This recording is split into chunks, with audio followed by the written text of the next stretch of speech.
Hello students, today let's start the sixth poem of Beehive, A Legend of the Northland, and its poet is Phoebe Carey. A Legend of the Northland poem एक ballad है. Ballad is a long song which tells a story in simple language. Means ballad एक song होता है जो कहानी बताता है, अर्थात ऐसी पोयम जिसमें किसी लोक कथा या दंत कथा का वर्णन किया गया हो बैलेड कहलाती है. ऐसी ही ये पोयम है a legend of the north land. Means north land की एक लोक कथा. ये लोक कथा एक लालची वृद्ध महिला की है जिसने अपने लालच के कारण संत पीटर को क्रोधित कर दिया था. तो चलिए स्टूडेंट जानते हैं कि किस प्रकार उस वृद्ध महिला ने अपने लालच के कारण संत पीटर को क्रोधित किया और उनके क्रोध का उस वृद्ध महिला पर क्या प्रभाव पड़ा. तो चलिए स्टार्ट करते हैं अपना first stanza. Away away in the north land where the hours of the day are few and the nights are so long in winter that they can not sleep them through. Away away means बहुत दूर, in the north land north land में स्थित, north land में स्थित बहुत दूर, where जहाँ पर द आवर्स यानी घंटे ऑफ द डे दिन के आर फ्यू बहुत कम होते हैं, अर्थात दिन का समय बहुत कम होता है या दिन छोटे होते हैं. एंड द नाइट्स यानी रातें आर सो लॉन्ग इतनी लंबी होती हैं इन विंटर सर्दियों में, दैट कि दे can not sleep them through कि वहाँ के जो लोग हैं वो पूरी रात नहीं सो सकते. अर्थात नॉर्थ लैंड में स्थित बहुत दूर जहाँ पर दिन बहुत छोटे होते हैं और रातें बहुत लंबी होती हैं कि वहाँ के लोग पूरी रात नहीं सो पाते हैं. नॉर्थ लैंड एक ठंडा प्रदेश है जहाँ पर बहुत सर्दी पड़ती है. Okay students, next stanza start करते हैं. Where they harness the swift reindeer to the sledges when it snows and the children look like bears cubs in their funny furry clothes. Where जहाँ पर दे हार्नेस, दे या दे means बे यानी वहाँ के लोग, harness कसते हैं या बांधते हैं, द स्विफ्ट तीव्रगामी तेज गति से चलने वाले रेनडियर को, टू द स्लेजेज स्लेजेज एक गाड़ी होती है जो बर्फ़ पर चलाई जाती है, व्हेन इट स्नोज जब बर्फ़ पड़ती है, अर्थात जब बर्फ़ पड़ती है तो नॉर्थ लैंड में रहने वाले लोग तेज गति से चलने वाले रेनडियर को स्लेज गाड़ी से बांधते हैं. And the children look like bears cub और बच्चे लुक्स लाइक दिखाई देते हैं बियर्स कप भालू के बच्चे के समान, अर्थात भालू के शावक के समान. इन दियर फनी अपनी फनी मीन्स विचित्र और फरी फर युक्त कपड़ों में.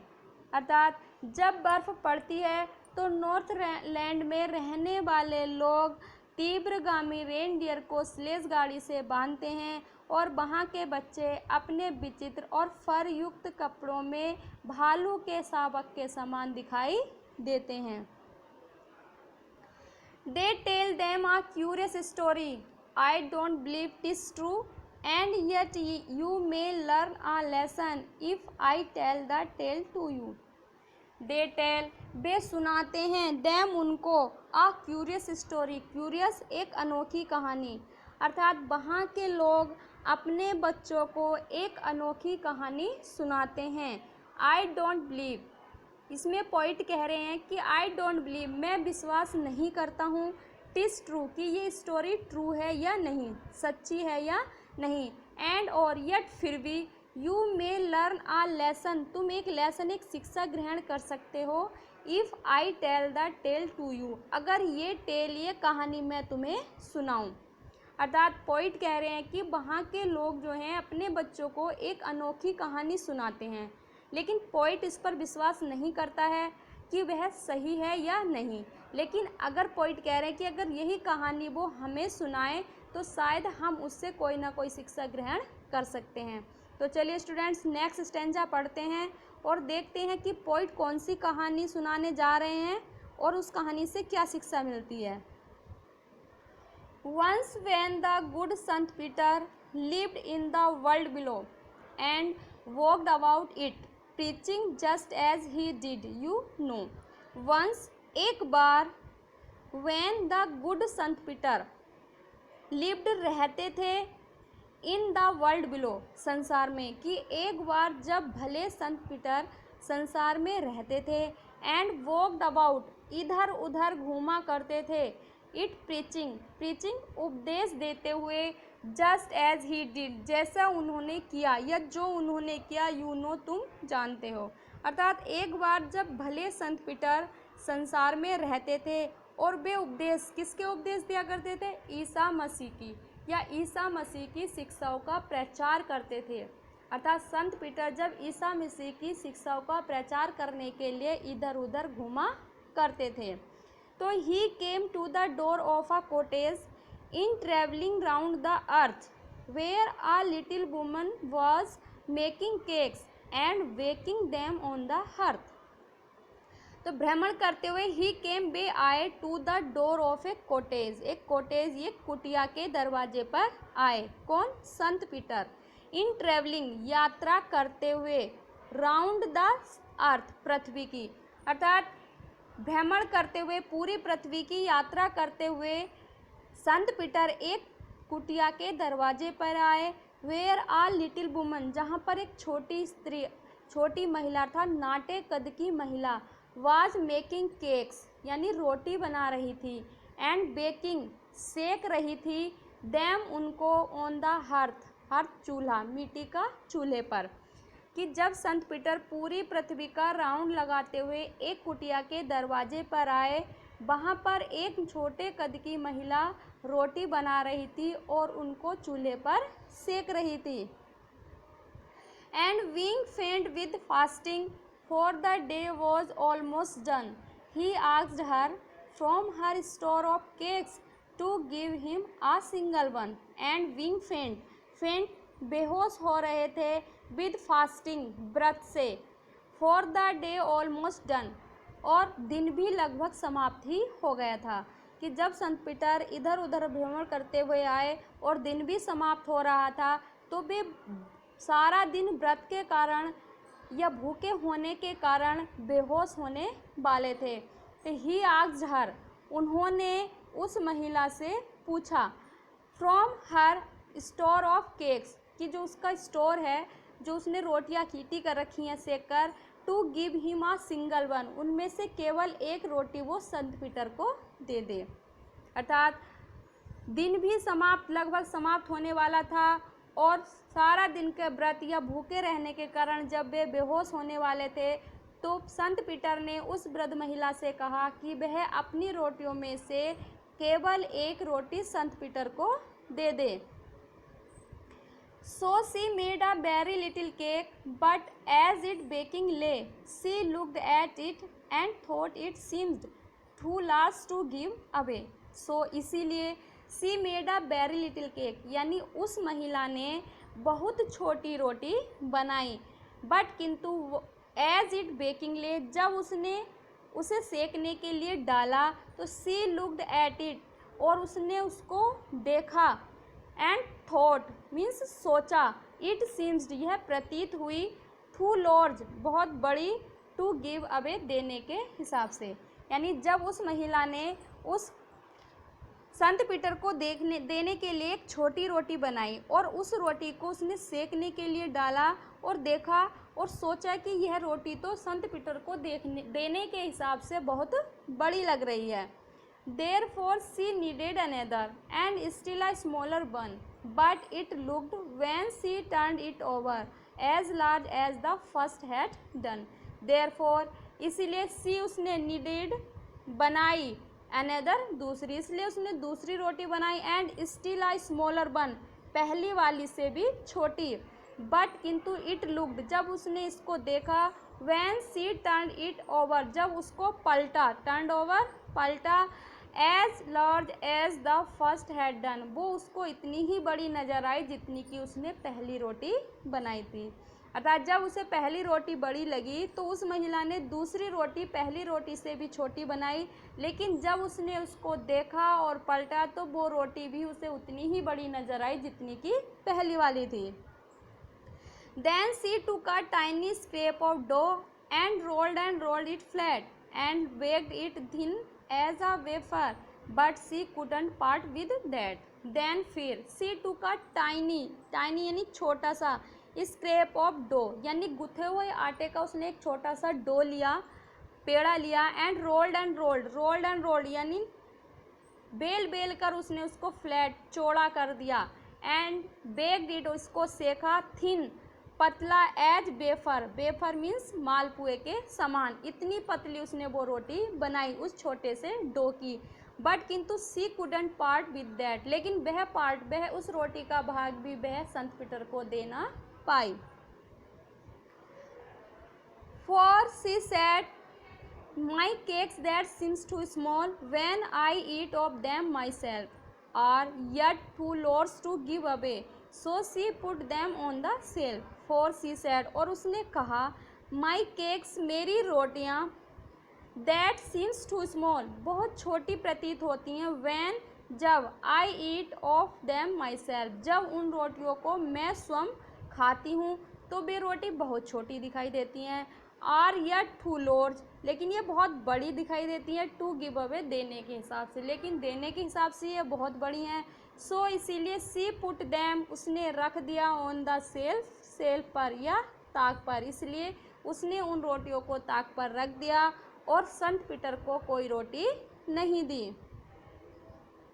Then good Sant Peter grew angry, for he was hungry and faint, and surely such a woman was enough to provoke a sant.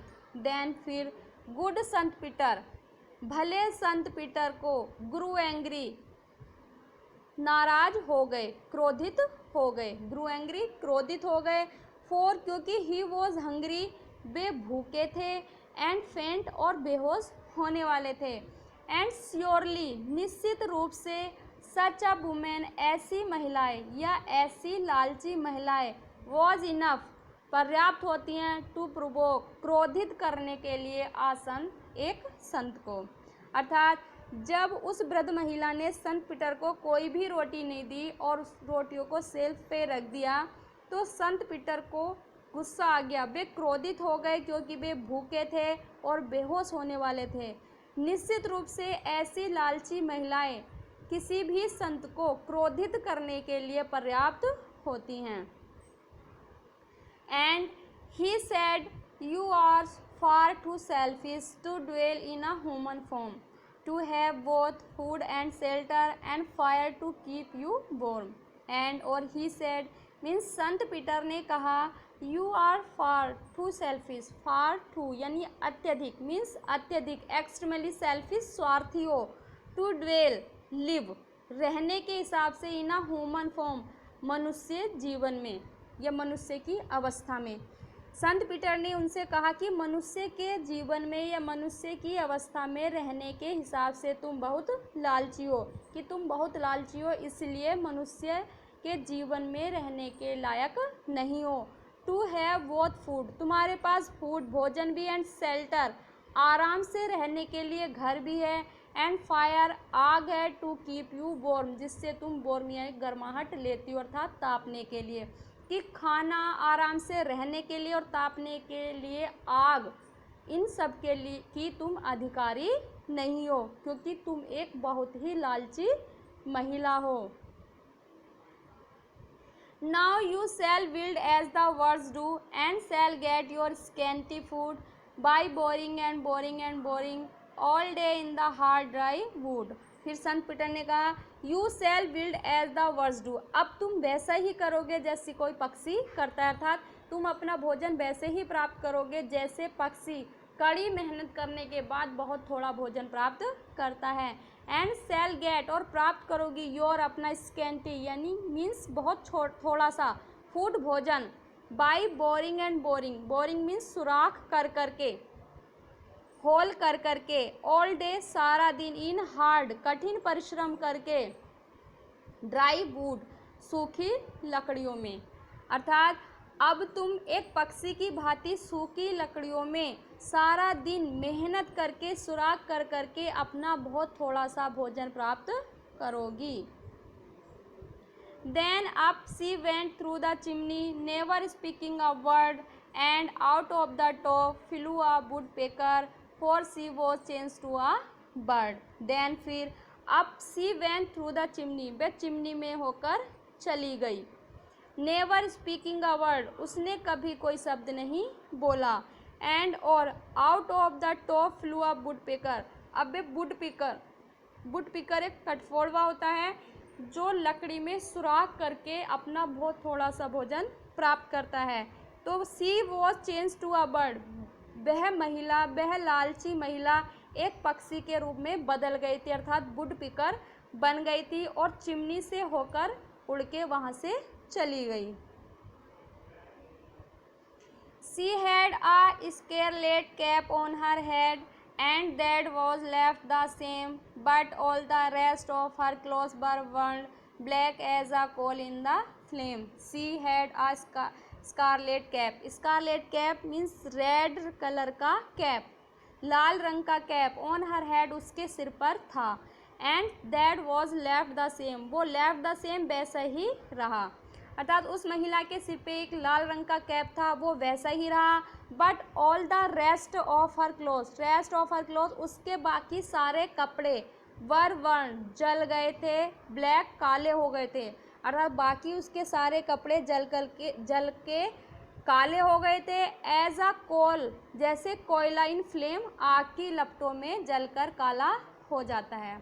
Means जब वह महिला उस चिमनी से निकल करके कठफोड़वा बन करके गई तो उसके सर पे जो रेड कलर का कैप था वो वैसा ही रेड रहा, बाकी उसके जितने भी कपड़े थे वो आग में जल करके ब्लैक हो गए, जैसे कोई कोयला आग की लपटों में जल करके काला हो जाता है. And every country school boy has seen her in the wood where she lives in the trees till this very day, boring for food. And और every country school boy, प्रत्येक कंट्री, यहाँ पे ग्रामीण, ग्राम के लिए आया है, प्रत्येक ग्रामीण स्कूल का लड़के या स्कूल के लड़कों ने हैज सीन देखा है, हर उसको इन द वुड, जंगल में, कि प्रत्येक ग्रामीण स्कूल के लड़कों ने उसको जंगल में देखा है. वेयर, जहाँ पर सी लिप्स, वह रहती है, इन द ट्रीज, पेड़ों में, टिल दिस वेरी डे, आज भी, दिस वेरी डे, आज भी जहाँ वो पेड़ों में रहती है. बोरिंग फॉर फूड, और सुराख कर करके अपना भोजन प्राप्त करती है. तो देखिए स्टूडेंट्स, पोइट जो कहना चाह रहे थे कि इस कहानी को सुनाने के बाद तुम्हें भी कोई शिक्षा मिल सकती है, तो देखिएगा कि यही एक शिक्षा है कि अपने लालच के कारण उस महिला ने अपना जीवन जो है नरक बना लिया था. एक इंसान के जीवन से उसको एक पक्षी के जीवन में बदल दिया गया, जहाँ पर वो सारा दिन सुराख कर करके अपना बहुत स्कैंटी सा फूड, बहुत थोड़ा सा भोजन प्राप्त किया उसने. तो इसलिए कभी भी हमें लालच नहीं करना चाहिए. जीवन में इंसान को स्वार्थी नहीं होना चाहिए. जो व्यक्ति स्वार्थी होते हैं, लालच करते हैं, उन्हें कभी कोई संतुष्टि नहीं मिलती है. Okay student, thank you.